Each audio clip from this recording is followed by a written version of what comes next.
What's up, guys? Spartan85 here. There's big news from 7 Days to Die on PC and consoles. The winter patch 1.2, 1.3, and 2.0 news dropped from the Fun Pimps, and there's a lot to cover, so let's jump right in. First up is 1.2 Experimental is now out on PC, which means once it's done being experimental and it is, done with all the testing, it'll come out to consoles, hopefully very soon. Basically, they stated we passed a certification for 1.2 on consoles and it just got released to PC. So once it goes in the stable, they'll push it out to PlayStation 5 and Xbox Series X and S as soon as possible, assuming no critical bugs arise. So basically, on consoles, you're going to see an update here, hopefully in the near future, with 1.2, and let's go over what 1.2 is real quick.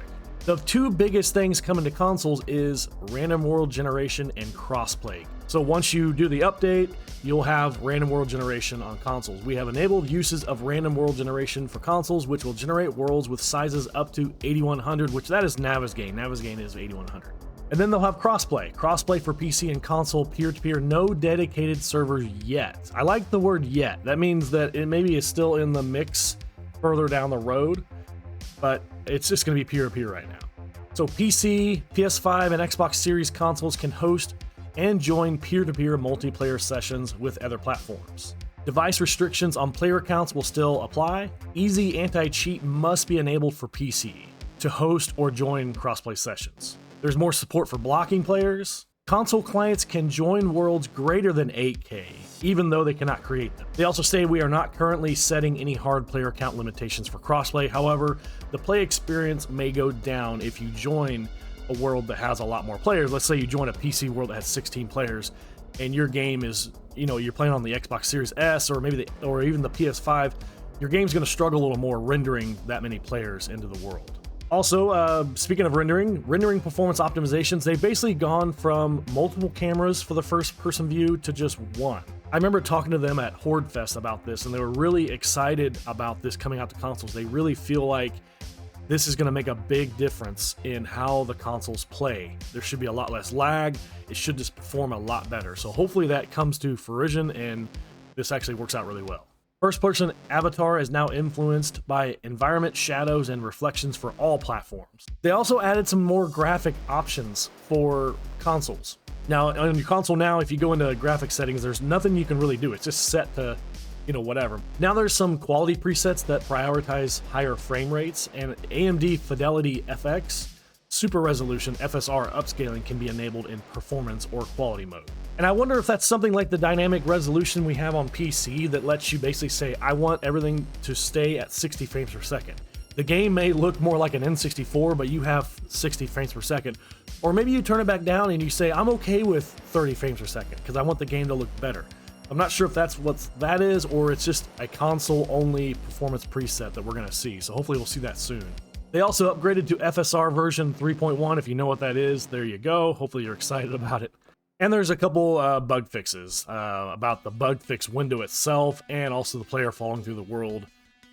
We're also going to see a new vulture model, a new rabbit model, and a new chicken model.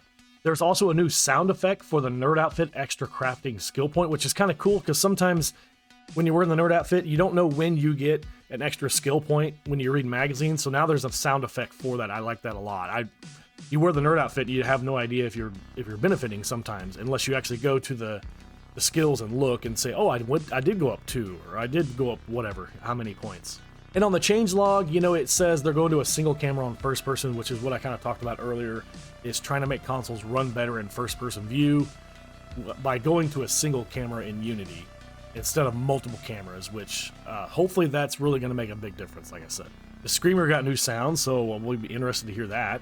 Grace is no longer a zombie food, so the zombies won't run over and try to eat Grace when you kill her. And there's a whole bunch of just other fixes and changes. I will leave a link to the changelog and everything in the video description if you want to click on that and read through a lot of these. There are a lot of very small, minuscule changes, but some of them might interest you guys if you want to go look at it. I've tried to cover the really big ones. What comes after 1.2? Well, 1.3 is basically the Japanese PlayStation 5 version. They're trying to make a lot of progress on it. It will not go into certification until after the holiday break, and they're targeting release for January 2025, barring any critical bugs and CERO approval. So that's what 1.3 is kind of looking at. Probably some minor bug fixes and changes, but that's been on their radar for a long time, trying to get the PlayStation 5 version in Japan. And then 2.0, Storm's Brewing update. What's that going to be? Well, they basically said that their early estimates for quarter 4 2024 were a little optimistic, so they're looking more like quarter 1 2025 for Storm's Brewing. And what they're looking at is a full new weather survival system that has unique environmental damage types, remedies, and challenges per biome, which is kind of interesting that the weather will have damage types. So we're going to have to deal with the weather a lot more now. Crossplay on dedicated servers. They're going to have advanced new radiated game stage zombie enemies, so brand new enemies are coming. Updated trees for performance and some new biome looks. Updated handheld drinks and food item meshes. There's going to be a new subtitle system. New belt message priority system. New zombie spawning tool optimization for higher tier POIs. There's going to be a new player wardrobe system. And there's going to be a player DLC outfits, Twitch drops, and a ton of bug fixes, balance, and optimizations. Now, just talking to some of the devs on the 7 Days That I Creator Discord server, if they're looking at the DLC outfits to mainly be just cosmetic only. So basically, let's say you really like the biker outfit, but you want it to look like the farmer outfit. If you buy the farmer outfit, you can apply that skin to any other outfit you have. So if you really want to wear the nerd outfit, but you want to look like the nomad, if you have the nomad skin, you bought it, then you'll be able to apply that to anything. It's going to be cosmetic only. It will not improve the game. As of right now, at least, that's what they're looking at.